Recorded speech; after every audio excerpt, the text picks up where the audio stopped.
getting around it. Scientific writing is hard. It gets easier over time, but it takes practice. And even with lots of practice, it's an iterative process where instead of like a rough draft and a final draft, you have rough draft 1, rough draft 2, rough draft 3, rough draft 4. And it's a lot of feedback cycles between you, your PI, or your other advisor, your collaborators, your co-authors, these sorts of things. Often you have multiple drafts that are going to be going back and forth, and getting a lot of red marks on them is totally normal.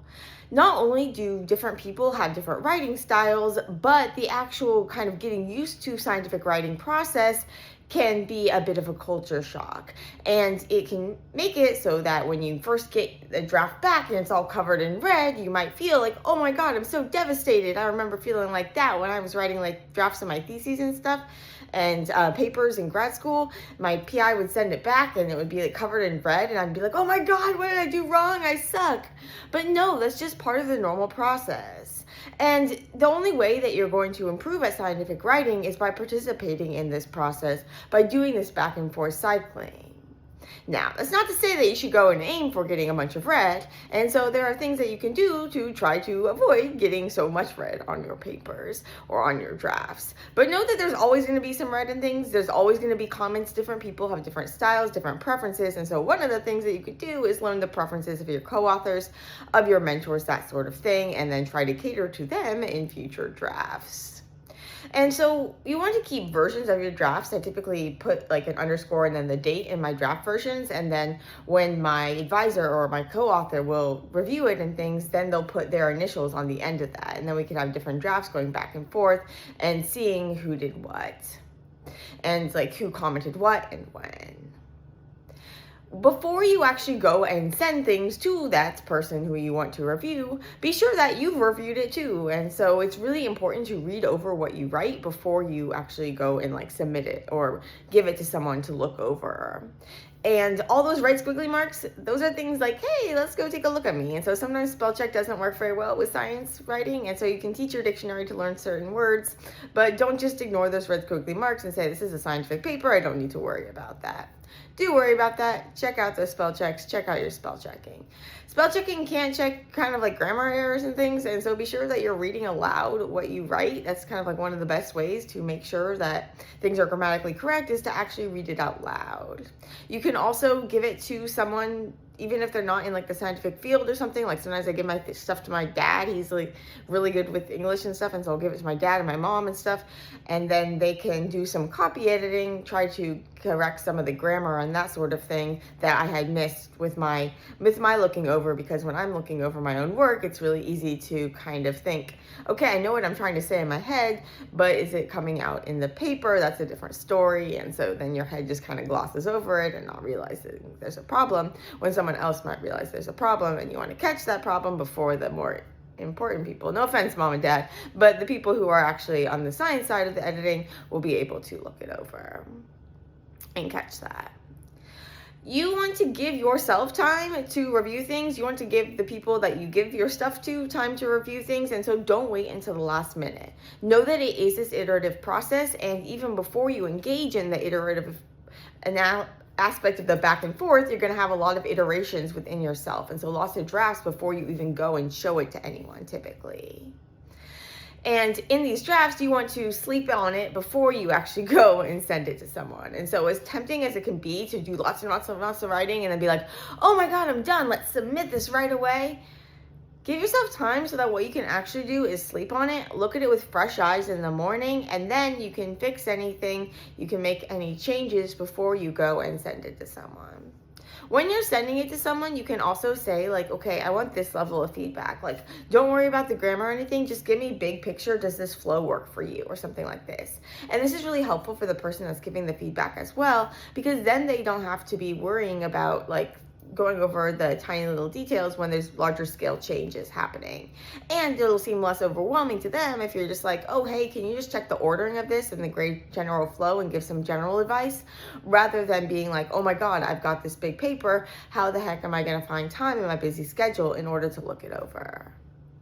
When they do look something over though, do expect there to be a lot of feedback. Do expect there to be a lot of red marks. If you have a helpful person that is really being in this collaborative process, there'll not just be red marks, but there are also going to be some kind of like feedback about why they left the red marks and some suggestions for things that you could improve.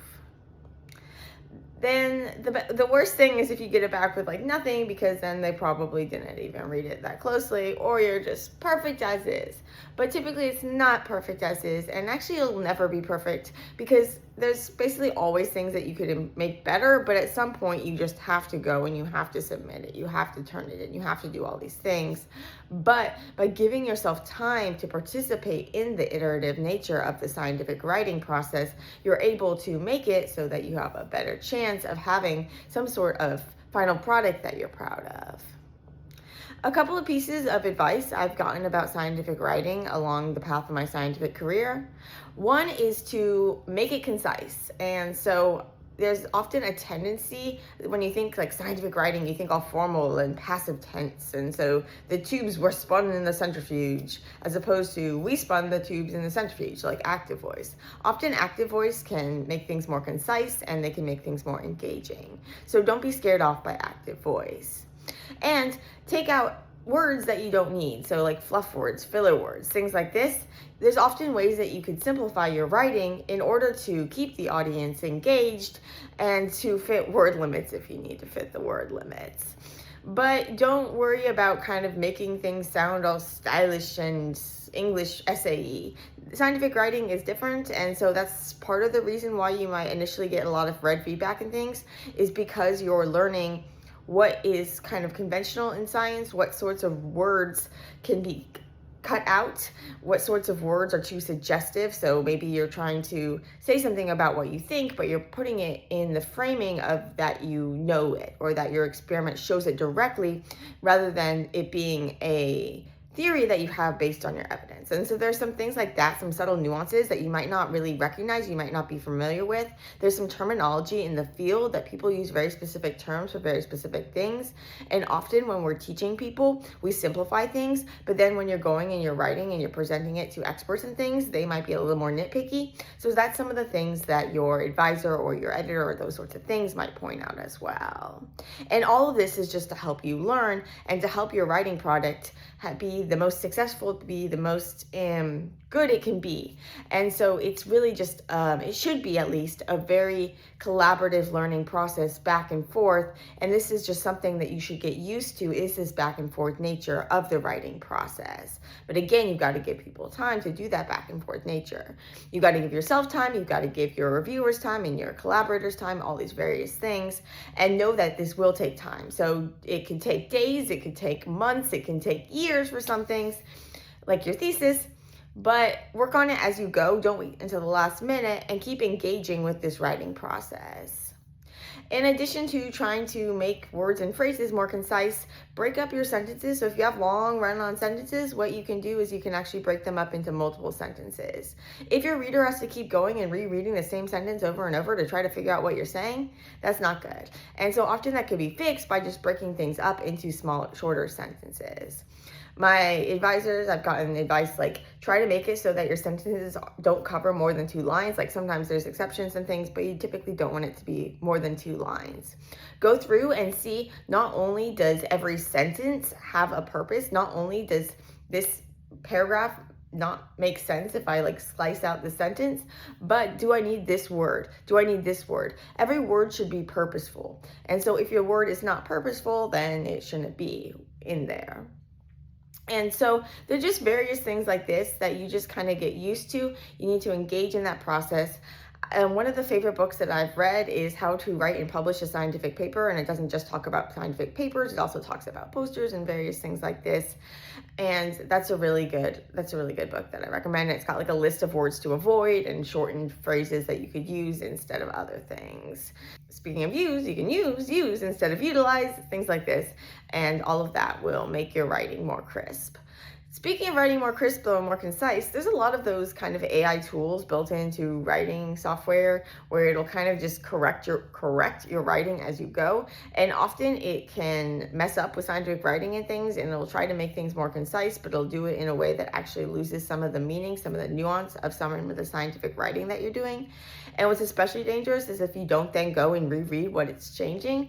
And so be really careful when you're using those sorts of things, and make sure that what you turn in, what you give, even if it's not like a formal submission to something, if you give it to your collaborators, if you give it to whatever, make sure whatever it is on that paper is something that you have read, something that you are proud of, and something that you, although you are proud of, are open and willing to accept feedback and realize that it is this iterative process. Red marks are nothing to be ashamed of. And often what I found is that although it might be devastating in the beginning to get those red marks, and you still get those red marks even when you're like an established scientist, once you actually make some of the corrections, then you might realize like, oh, it really is better this way. And so as wedded as I was to those initial drafts, I realize now that this final product is actually something that is better. And so there might be things that you still disagree with, and you just kind of got to go with the person with the most power. But you can still keep those early drafts and be like, oh yeah, so I compare this, and this. Yeah, I kind of missed that, but oh well, at least I still got it in writing. And so keep those drafts and reflect back on yourselves, reflect back on your things. And then if you decide like, oh, I wanted something from an earlier draft, you can go back, find that draft. And so versioning is really important too. But don't get discouraged. Know it's a process, back and forth, back and forth, back and forth. Lots of drafts, totally normal. So give yourself time, give yourself grace, and just practice makes perfect, but it's never perfect. Even when scientists submit scientific papers to journals, it's still an iterative process, and there's often going to be some sort of peer review where the scientist sends the paper to a journal, and then the journal's editor sends it to peer reviewers, and then those peer reviewers read things over, and then they ask questions, they offer suggestions, they ask for changes, things like this. And so even those established bigwig scientists that are turning in papers, they're getting feedback too, and they're going to have to go and make revisions typically. And so revisions are just a normal part of the scientific writing process and not something to be scared of. Yes, they can be time consuming. Yes, in the moment they can be like, oh my God, can't you see how awesome this is? But really, typically at least, they're really trying just to do things in your best interest, in the public's best interest, in your readership's best interest. And so just take the feedback. Try not to focus on the negatives. Try to think about, okay, well, I did this great and I did this great, and if I make these changes, my thing will actually be stronger. And this is all just part of the process, totally normal, not a reflection on me being bad.